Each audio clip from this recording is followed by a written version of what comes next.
Hi, this is Underage Anime Reviewer, and I'm going to start my soon-to-be short-lived anime reviewing career by reviewing the shoujo-ai series called Sasameki Koto. Sasameki Koto aired in October of 2009 and was an adaptation made by AIC based off a manga by author Takashi Ikeda. I personally loved watching this series as it was airing, probably because it was one of my first encounters with the genre. The story is about a seemingly tomboyish girl called Sumika, who is in the closet about her feelings for her best friend Kazuma, who is a girl I may needlessly add. Kazuma, however, is a bit thick and can't see through Sumika's somewhat obvious veil of tomboyism, so she continues to pursue only the cute girls. Of course, this doesn't work well in Sumika's favour due to the fact it would be a bit hard to call her cute. Pretty maybe, but certainly not cute. This anime doesn't beat around the bush. In the first episode alone, Kazuma is harshly rejected when she tries to confess to one of her seniors and is already relying on Sumika for support.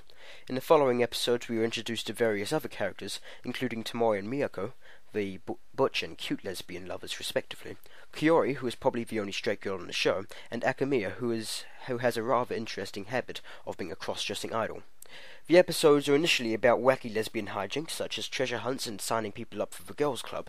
However, it takes a turn for the worst when one of the worst characters in anime history comes into the show, Aioi. This character almost ruined the entire show for me. I mean, I appreciate the fact that she is important to the plot and helps develop Sumika's character, but dear God, she made a few episodes a pain to get through. The sad thing is, she is probably the most realistic portrayal of a lesbian in the entire show. Apart from Aioi, I do have some criticisms of the series.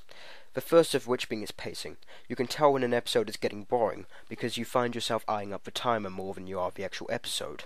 Whilst I realise that the series isn't meant to be fast-paced, it felt like they were spending minutes on things that could have been easily done in seconds without rushing.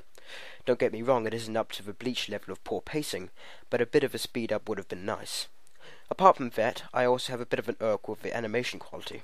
I find it hard to believe that they burned through all of their budget animating this, the scenes in which there is much action taking place are 0 to 0, so it is quite odd to find frequent design errors or just plain lazy animation work. But all in all, I enjoyed Sasameki Koto very much. Definitely a show you'd want to see if you enjoyed things like Mirai Samagami Teru or Aoi Hana. I'd give it a solid 7 out of 10.